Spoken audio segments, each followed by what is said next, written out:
Après avoir été crucifié, Jésus s'est lancé dans une aventure incroyable et courageuse avant de revenir à la vie. Cette aventure se déroulait dans une partie de l'enfer, où de bonnes âmes étaient piégées et attendaient d'être secourues. Imaginez l'enfer comme une grotte géante et sombre, pleine d'ombres et de bruits effrayants. L'entrée était gardée par de grandes portes terrifiantes, avec des créatures monstrueuses et des démons grognants et rôdants. C'était un endroit vraiment effrayant. Mais Jésus, rempli de courage et brillant de lumière, entra dans cet endroit sombre. Lorsqu'il arriva, c'était comme si un super-héros faisait son entrée, apportant une lumière éclatante. Les ténèbres ont essayé de rester, mais elles ont disparu partout où brillait la lumière de Jésus. Les immenses portes de l'enfer, très solides et menaçantes, ne pouvaient pas arrêter Jésus. Il parla d'une voix forte et puissante, et les portes commencèrent à se fissurer, puis à se briser en morceaux. C'était comme si elles ne pouvaient pas supporter la bonté et la lumière que Jésus apportait. Les créatures effrayantes, qui gardaient les portes, prirent peur devant la lumière de Jésus et s'enfuirent. Jésus marchait dans les ténèbres, comme un brave chevalier, sa lumière faisant disparaître toutes les ombres. Il y avait beaucoup d'âmes piégées dans cet endroit sombre, attendant désespérément de l'aide. Lorsqu'elles virent Jésus, elles se sentirent heureuses et en sécurité. Sa lumière était comme le soleil chaud et réconfortant après une longue nuit froide. Jésus leur tendit la main, et ils purent ressentir sa bonté et son amour. Tandis qu'il les conduisait hors de cet endroit sombre, les ombres essayaient de revenir, mais la lumière de Jésus agissait comme un bouclier, assurant la sécurité de tous. Alors qu'ils marchaient à travers l'obscurité, les ténèbres ne pouvaient pas les toucher, car Jésus les protégeait. Cette aventure de Jésus en enfer ressemblait à une mission de sauvetage. Il était le héros, apportant lumière et espoir dans un endroit où personne ne pensait que c'était possible. Cela montre à quel point Jésus est courageux et puissant, et qu'il peut apporter la joie et la lumière même dans les lieux les plus sombres. Après cet incroyable voyage, Jésus est revenu à la vie. Nous célébrons cela lorsque nous parlons de Pâques. C'est le moment de se souvenir que Jésus a vaincu les ténèbres et a offert à chacun la chance d'aller au ciel. Il y a bien longtemps, avant que le monde tel que nous le connaissons n'existe, il y avait un bel ange nommé Lucifer. Il était l'une des créations les plus magnifiques de Dieu au ciel. Lucifer était connu pour son éclat et sa beauté, orné de pierres précieuses, et son apparence était radieuse, reflétant la glorieuse lumière de Dieu.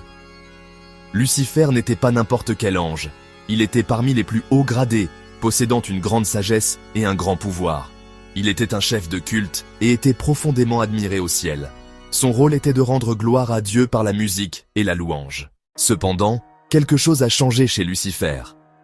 Malgré sa position élevée et l'honneur qui lui était rendu, il devint fier. Son cœur était rempli de vanité et d'avidité pour plus de pouvoir. Il commença à penser qu'il devrait être aussi important que Dieu.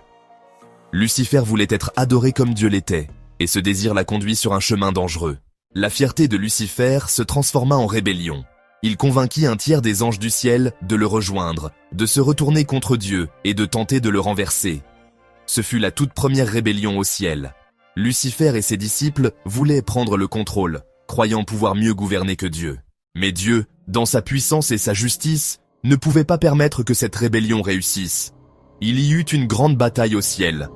Michael, un autre archange puissant, dirigea les anges de Dieu contre Lucifer et ses disciples. Ce fut un combat féroce et terrible, mais finalement, Lucifer et ses anges rebelles furent vaincus. En guise de punition pour sa rébellion, Lucifer fut chassé du ciel. Lui et les anges qui le suivirent tombèrent en disgrâce et furent de précipités dans un royaume plus éloigné du ciel. Ce fut la naissance de l'enfer, un lieu d'obscurité et de séparation d'avec Dieu. Après sa chute, Lucifer devint connu sous le nom de Satan, ce qui signifie adversaire ou accusateur. Lui et ses disciples, désormais anges ou démons déchus, devinrent ennemis de Dieu et de tout ce qui est bon. Ils parcourent la terre, répandant des mensonges et le mal, essayant d'éloigner les gens de Dieu. Dans le dernier livre de la Bible, appelé l'Apocalypse ou la Révélation, il y a un récit sur une créature énigmatique appelée la Bête. Imagine une créature d'une puissance immense, à l'apparence effrayante, avec des yeux perçants et des cornes tordues. Cette bête émerge de la mer, si puissante et intimidante que les gens du monde entier restent stupéfaits. Ils commencent à la suivre, oubliant ce qui est bon et juste. Aux côtés de la bête apparaît une autre créature, un monstre surgissant de la terre, son plus fervent soutien. Ce monstre a 2 cornes et aide la bête en persuadant encore plus de gens de la suivre. Il réalise même des illusions et des miracles pour convaincre les gens de la grandeur et de la puissance de la bête. L'un des aspects les plus terrifiants de la bête est son opposition à tout ce qui est vraiment vertueux. Elle se dresse contre Dieu et tente d'entraîner les gens à faire de même, les éloignant de l'amour, de la bonté et de la vérité. La bête et son compagnon portent une marque distincte, appelée la marque de la bête. Ils affirment que tout le monde doit porter cette marque sur la main ou le front. Mais cette marque n'a rien de bénéfique. En l'acceptant, les gens choisissent de suivre la bête, oubliant ce qui est réellement important, être bon, aimant et juste. Les deux bêtes règnent pendant de nombreuses années, trompant une multitude de personnes et les détournant du bien. Mais un héros émerge dans notre histoire. Il incarne la justice, brillant plus fort que le soleil, prêt à mettre fin à toute forme de mal et à rétablir la paix et le bonheur. Imagine ce héros chevauchant un cheval blanc, menant une puissante armée de justes, tous prêts à défendre ce qui est juste. Le champ de bataille n'est comme aucun autre. Le combat ne se livre pas seulement avec des armes, mais avec la vérité et la justice. La bête et sa bande de méchants crient, prêts au combat. Ils lancent leurs attaques les plus féroces contre le roi du bien. Mensonges, confusion, tempête, tout pour éteindre la lumière. Mais le roi du bien n'est pas seul. Derrière lui, une armée d'anges. Ceux qui ont choisi la lumière, même face à l'adversité. Revêtus d'une armure resplendissante, ils incarnent la force et l'amour du vrai bien. Quand le combat commence, le roi du bien lance un défi tonitruant, comme le tonnerre. La bête et ses partisans foncent, pleins de fausse confiance. Mais d'un simple geste, le roi libère un éclair de lumière aveuglante, illuminant les ténèbres et tranchant les mensonges comme une épée. Et les anges contre-attaquent, avec un tonnerre divin, frappant le cœur des démons. Cela change le cours de la bataille. Les forces de la bête s'affaiblissent, perdent leur puissance. Les rôles s'inversent. La bête et ses disciples, affaiblis, sont capturés par les forces de la lumière. Le roi du bien ordonne qu'ils soient jetés dans le lac de feu, symbole de leur défaite et de la fin de tout ce qui est mensonger et malfaisant. Alors qu'ils y sont précipités, leurs rugissements de défi se transforment en cris de défaite. Le feu consume leur pouvoir, les empêchant désormais de tromper ou de nuire. Le ciel se dégage et une nouvelle aube se lève, symbole du triomphe du bien sur le mal, de la vérité sur le mensonge. Ce moment marque non seulement la fin des bêtes, mais aussi le début d'une nouvelle ère, faite de paix, d'amour et de vérité. C'est un rappel puissant qu'à la fin, le bien l'emporte toujours. Et ceux qui défendent la justice, même face au mal, verront naître un monde nouveau, où l'amour et la joie règnent pour toujours. Un jour viendra où Dieu jugera tous les hommes qui ont jamais vécu. C'est ce qu'on appelle le jour du jugement. Et c'est le moment où Dieu décide qui ira au ciel et qui sera jeté en enfer. Le jour du jugement dernier, on pense que Jésus reviendra sur terre. Ce ne sera pas un retour tranquille, ce sera puissant et glorieux. La Bible dit qu'il y aura des trompettes bruyantes et que le monde entier saura que Jésus est revenu. Jésus ressemblera au grand roi venu du ciel. Le ciel changera et tout le monde, où qu'il soit, le verra. Les personnes décédées seront ramenées à la vie. Eux, ainsi que tous ceux qui sont encore en vie, se rassembleront devant Dieu. C'est à ce moment-là que commencera le jugement. Jésus sera comme un roi, assis sur un trône majestueux, et tout le monde se tiendra devant lui. Ce jour-là, tout ce que nous avons fait, dit ou même pensé sera connu. Rien ne sera caché. La Bible dit que des livres seront ouverts, y compris le livre de vie, qui contient les noms de tous ceux qui ont choisi de suivre Jésus et de vivre d'une manière qui plaît à Dieu. Les gens seront jugés sur la base de leurs actions, et selon qu'ils ont choisi d'accepter l'amour et le pardon de Dieu. Ceux qui ont suivi Jésus et ont demandé pardon pour les mauvaises choses qu'ils ont faites seront invités à vivre avec Dieu pour toujours dans un nouveau monde parfait, appelé paradis. Le paradis est décrit comme un endroit magnifique où il n'y a ni tristesse, ni douleur, ni souffrance. Mais pour ceux qui ont choisi de ne pas suivre Dieu et se sont détournés de son amour, la Bible dit qu'ils seront séparés de Dieu et ne pourront pas vivre au ciel. Cette partie du jour du jugement est triste et nous rappelle à quel point il est important de réfléchir aux choix que nous faisons. Le jour du jugement est une question de justice et d'équité. C'est un jour où Dieu arrangera tout. Toutes les mauvaises choses du monde, comme mentir, blesser les autres ou être égoïste, seront traitées. C'est aussi un jour d'espoir pour beaucoup de gens, car cela signifie que la bonté et l'amour de Dieu rendront enfin tout bon et juste dans le monde. L'histoire du jour du jugement nous enseigne que nos actions et nos choix comptent. C'est un rappel de vivre d'une manière gentille et bonne, de demander pardon lorsque nous faisons du mal et de nous soucier des autres. C'est aussi l'histoire de la promesse de Dieu de créer un monde nouveau, où tout est juste, paisible et rempli d'amour. Il y avait 2 villes appelées Sodome et Gomorrhe. Ces villes étaient remplies de gens qui faisaient de très mauvais choix et n'écoutaient personne, même pas Dieu. Dieu vit ce qui se passait et en fut très attristé. Il décida qu'il ne pouvait pas laisser cela continuer. Mais il y avait un homme bon, nommé Lot, qui vivait à Sodome avec sa famille. Dieu ne voulait pas lui faire de mal, car Lot essayait toujours de faire ce qui est juste. Alors, Dieu envoya 2 anges déguisés en hommes à Sodome. Ils allèrent à la maison de Lot. Lot les vit et les invita à entrer, faisant preuve de gentillesse et d'hospitalité. Il ne savait pas encore qu'ils étaient des anges, mais il voulait s'assurer qu'ils soient en sécurité dans sa ville. Cependant, les gens de Sodome ont vu ces étrangers et voulaient leur faire du mal. Ils encerclèrent la maison de Lot et exigèrent qu'il les fasse sortir. Lot essaya de protéger ses invités, montrant ainsi qu'il était un homme bon. Alors, les anges lui dirent « Tu dois quitter cette ville avec ta famille, car Dieu va la détruire à cause de sa méchanceté. » Ils dirent à Lot de prendre sa femme et ses 2 filles, et les prévinrent de ne surtout pas regarder en arrière en quittant la ville. Dieu allait faire tomber du feu et du soufre du ciel pour purifier la terre de tout ce mal. Lot et sa famille s'enfuirent au beau milieu de la nuit. Ils coururent aussi vite qu'ils le pouvaient, s'éloignant des villes de Sodome et Gomorrhe. Derrière eux, le ciel s'illumina, tandis que le feu tombait, brûlant tout dans ces villes jusqu'au sol. C'était comme une immense tempête de feu, effaçant toutes les mauvaises actions. Mais la femme de Lot fit une grande erreur. Même si les anges l'avaient prévenue, elle se retourna pour voir ce qui arrivait à la ville. Et parce qu'elle n'avait pas écouté, elle fut transformée en statue de sel, figée là pour toujours. Lot et ses filles continuèrent leur route. Ils furent sauvés parce qu'ils avaient écouté l'avertissement. Ils se souvenaient de ne pas se retourner et vécurent, gardant la leçon de ce qui arrive quand on choisit de ne pas faire le bien. Ils apprirent les conséquences des mauvais choix et l'importance d'écouter et de suivre les instructions. Surtout quand elles viennent d'ancienne terre d'Israël, il y avait une reine nommée Jézabel. Elle était célèbre pour sa beauté, mais aussi pour sa cruauté. Jézabel était la fille d'un puissant roi de Sidon, un riche royaume au bord de la mer.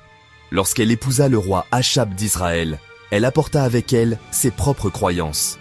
Elle adorait le dieu Baal et convainquit son mari et le peuple d'en faire autant.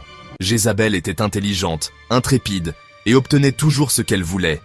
Elle régnait aux côtés d'Achab comme si elle était à la fois reine et roi.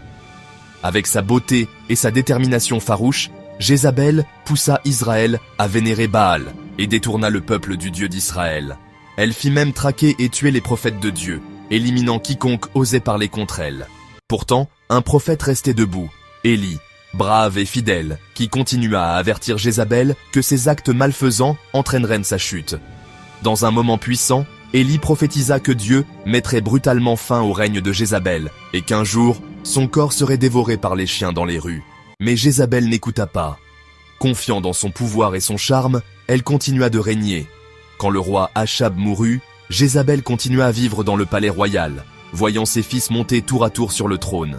Mais l'avertissement de Dieu planait toujours sur elle. Elle était sur le point de rencontrer son destin. Dieu avait choisi un nouvel homme, un guerrier nommé Jéhu, pour rendre justice à la terre. Jéhu était audacieux, intrépide et déterminé à mettre fin au règne de Jézabel. Avec une armée puissante à ses côtés, il marcha vers le palais de Jézabel, renversant sa famille et éradiquant son influence à travers Israël. Après avoir vaincu Joram, le fils de Jézabel, elle savait que Jéhu viendrait bientôt pour elle. Mais Jézabel n'était pas du genre à fuir ou à se cacher. Non, elle était déterminée à affronter Jéhu à sa manière. Dans son palais, Jézabel se prépara. Elle enfila ses plus beaux vêtements, coiffa soigneusement ses cheveux et peignit ses yeux de colle sombre. Son regard était froid, fier et défiant. Parée de bijoux, elle ressemblait encore à une reine. Elle se posta à une haute fenêtre, observant la cour du palais, alors que Jéhu approchait, convaincu que son pouvoir et sa beauté pourraient encore la sauver. Bientôt, le char de Jéhu fit irruption dans la cour. Depuis sa fenêtre, Jézabel le regarda de haut et le railla avec des moqueries. Mais Jéhu n'était pas là pour jouer. Il ignora ses paroles, leva les yeux vers les serviteurs près d'elle et leur lança un ordre ferme. « Jetez-la en bas !» À la stupéfaction de Jézabel, ses propres serviteurs se retournèrent contre elle. D'une puissante poussée, ils la projetèrent par la fenêtre. Pendant un instant, elle tomba dans les airs, ses robes flottant autour d'elle, ses bijoux scintillant dans la lumière du soleil. Puis, elle s'écrasa lourdement au sol, sa fierté royale pulvérisée. Le char de Jéhu roula ensuite sur son corps sans hésitation, l'abandonnant brisé dans la poussière. Jézabel, autrefois si puissante, fut laissée humiliée et sans pouvoir. Jéhu entra dans le palais pour y prendre un repas, ne lui accordant qu'une pensée distraite. Après avoir mangé, il ordonna à ses hommes de retourner l'enterrer, disant que même si elle avait été mauvaise, elle avait tout de même été une reine.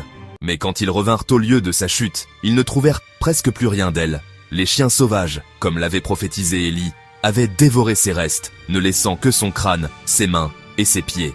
Ainsi se termina l'histoire de Jézabel de manière choquante et tragique. Sa beauté, son pouvoir et sa manipulation lui avaient redonné le contrôle sur un royaume. Mais rien de tout cela n'avait pu la sauver. Son histoire reste un puissant avertissement pour tous. Peu importe à quel point on est fort, intelligent ou beau, nul n'échappe à la justice. Lorsque Moïse, qui avait grandi en Égypte en tant que prince, revint d'exil, il confronta Pharaon avec un commandement très important de Dieu. « Laisse partir mon peuple ». Mais Pharaon, très têtu, répondit « Non ». Il ne se souciait pas de la souffrance des Israélites, qui désiraient être libres. Alors, Dieu envoya 10 plaies sur l'Égypte. La première plaie était vraiment étrange. Le Nil, d'où provenait toute l'eau, se transforma en sang. L'eau devint rouge, épaisse, sentait mauvais, et tous les poissons moururent. Les gens ne pouvaient plus boire ni utiliser l'eau. C'était un énorme problème, mais Pharaon ne changea pas d'avis. Ensuite, Dieu envoya une invasion de grenouilles. Elles venaient du fleuve et étaient partout, dans les maisons, les lits, même dans la nourriture. Le bruit des grenouilles était insupportable, mais Pharaon restait sourd. Puis vinrent les poux. Ils envahirent de les cheveux, la peau, provoquant démangeaisons et inconfort, même chez les animaux. Impossible de s'en débarrasser. Pourtant, le cœur de Pharaon restait dur. La 4e plaie fut l'arrivée des animaux sauvages. Ils envahissaient les maisons, les rues, rendant les sorties dangereuses. Partout, les cris de bêtes féroces résonnaient, mais Pharaon tenait bon. La 5e plaie fut très triste, une maladie frappa les troupeaux. Les vaches, les moutons, les chevaux tombèrent malades et moururent. C'était un coup dur pour les Égyptiens, mais encore une fois, Pharaon ne céda pas. Puis vint la 6e plaie. Des furoncles douloureux apparurent sur la peau de tous, humains et bêtes. La douleur était constante. Pourtant, Pharaon ne se laissa pas attendrir. Ensuite, Dieu envoya la 7e plaie, une tempête de grêle jamais vue auparavant avec de gros blocs de glace mêlés à du feu. Elle détruisit les plantations, blessa ceux qui étaient hors dehors, mais Pharaon resta de marbre. Vint la 8e plaie, les sauterelles.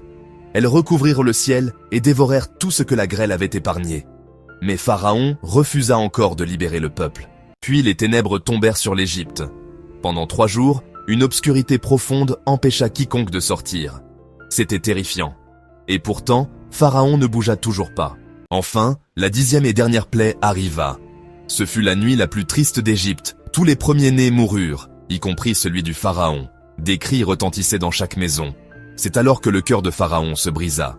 Il dit à Moïse, « Prends ton peuple et quitte l'Égypte. » Moïse conduisit alors les Israélites hors de l'esclavage, vers la liberté. Ils marchaient avec leurs familles et leurs animaux, emportant du pain qui n'avait pas eu le temps de lever. La nuit était calme, mais leur cœur était rempli de joie et d'espoir. Mais bientôt, le cœur de Pharaon s'endurcit à nouveau. Il dit, « Qu'avons-nous fait en laissant partir tous ces gens ?» Il changea d'avis, rassembla son armée et poursuivit les Israélites. Ceux-ci, voyant l'armée s'approcher et la mer Rouge devant eux, paniquèrent. Ils crièrent à Moïse. Moïse répondit, « N'ayez pas peur. Restez tranquilles et vous verrez comment Dieu nous sauvera. » Alors, Moïse leva son bâton. Dieu fit souffler un vent fort et les eaux de la mer se divisèrent.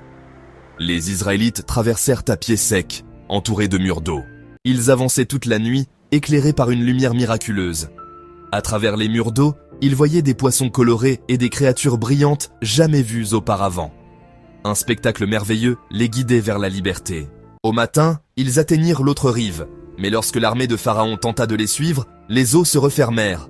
Les chars, chevaux et soldats furent engloutis. Pharaon ne pouvait plus leur faire de mal. Les Israélites, maintenant libres, chantèrent et dansèrent pour louer Dieu. Moïse et le peuple regardèrent la mer avec gratitude. Ce voyage leur avait appris que, avec la foi en Dieu, même les eaux les plus profondes peuvent s'ouvrir pour créer un chemin là où il n'y en avait une fois aucun. deux hommes très différents. Le premier homme était très riche et vivait dans une grande et belle maison. Il portait les vêtements les plus chics et mangeait chaque jour la nourriture la plus délicieuse. Non loin de sa maison, juste à côté de la porte, il y avait un autre homme nommé Lazare. Lazare était très pauvre et malade. Il n'avait ni maison, ni beaux vêtements, et il avait très faim. Tout ce qu'il voulait, c'était manger les miettes qui tombaient de la table du riche. Même les chiens venaient lécher ses plaies, lui tenant compagnie. Le riche voyait Lazare, mais ne l'a jamais aidé. Il continuait à vivre sa vie remplie de plaisir et d'abondance, sans se soucier de ceux qui étaient dans le besoin autour de lui.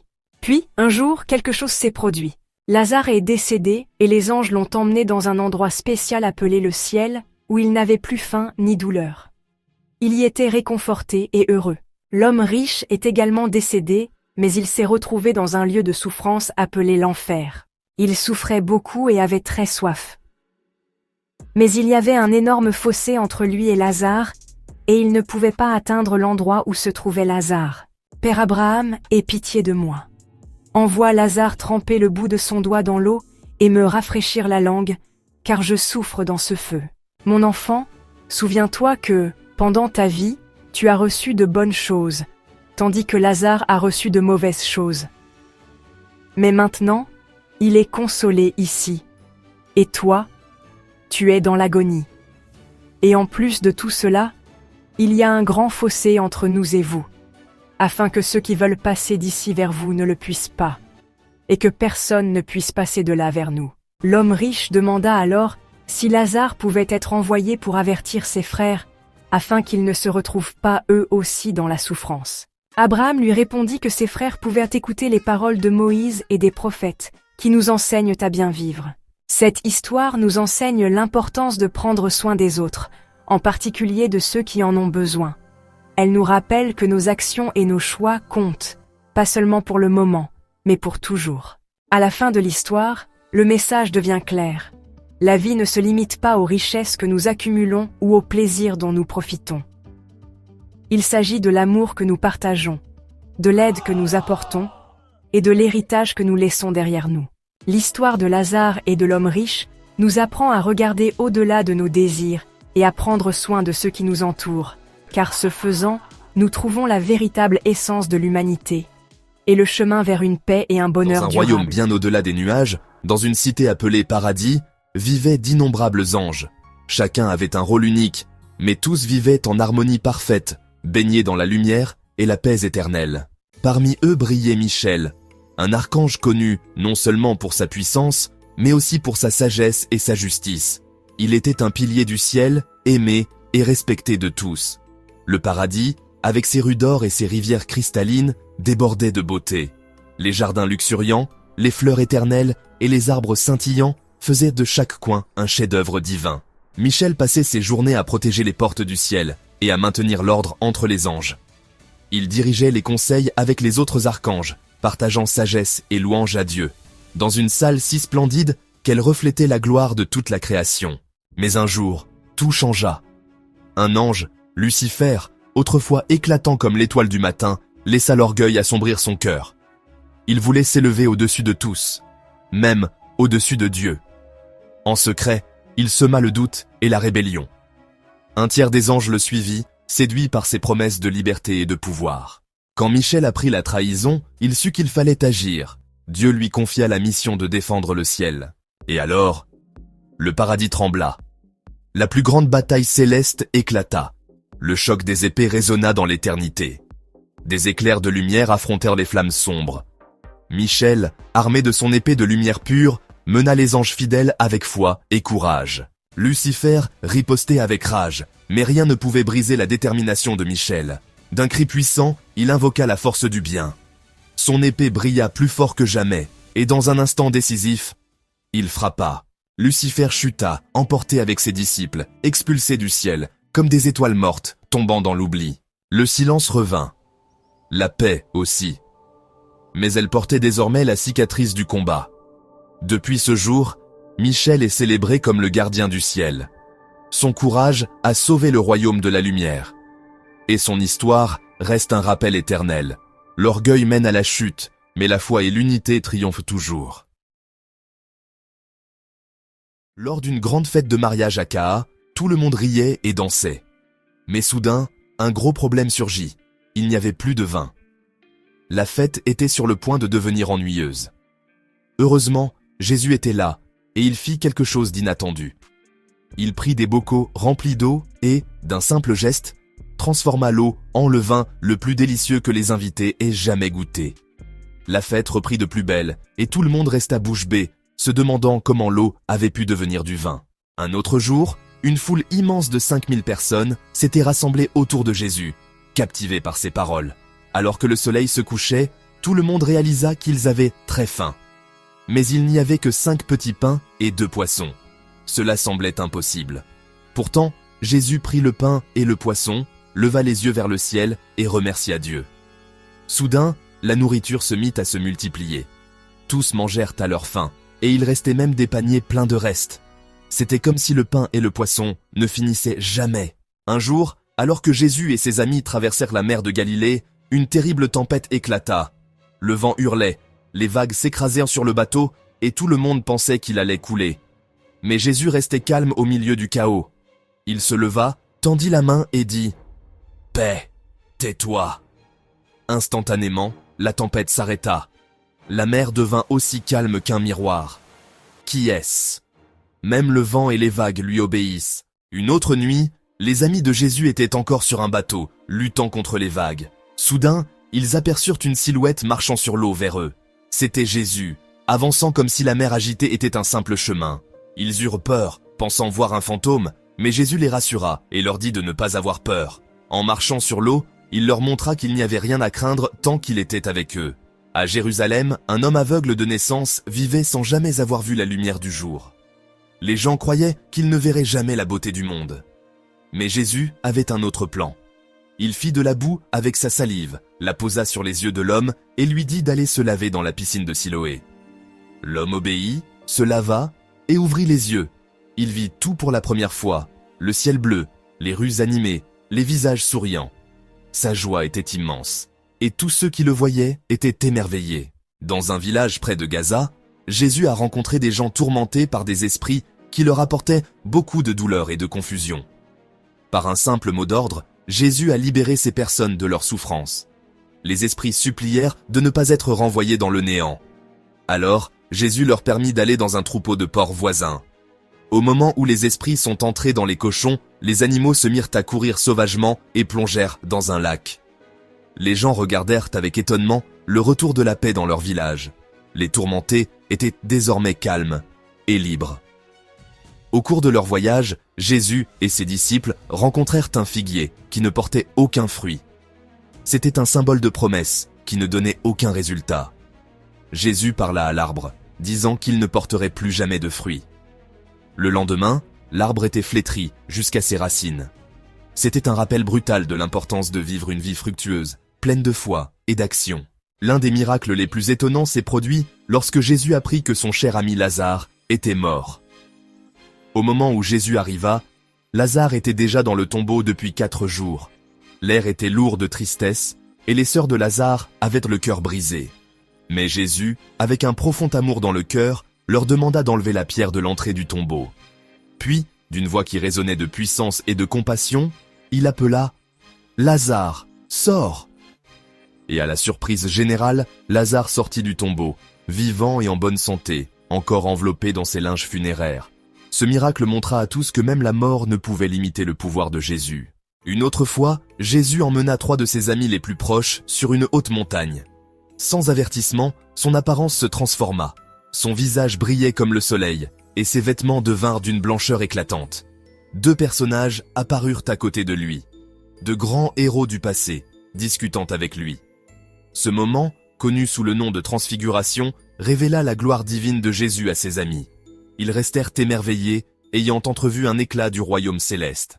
Mais le plus grand miracle s'est produit après que Jésus lui-même ait été crucifié. Ses amis et ses partisans avaient le cœur brisé, pensant que tout était perdu.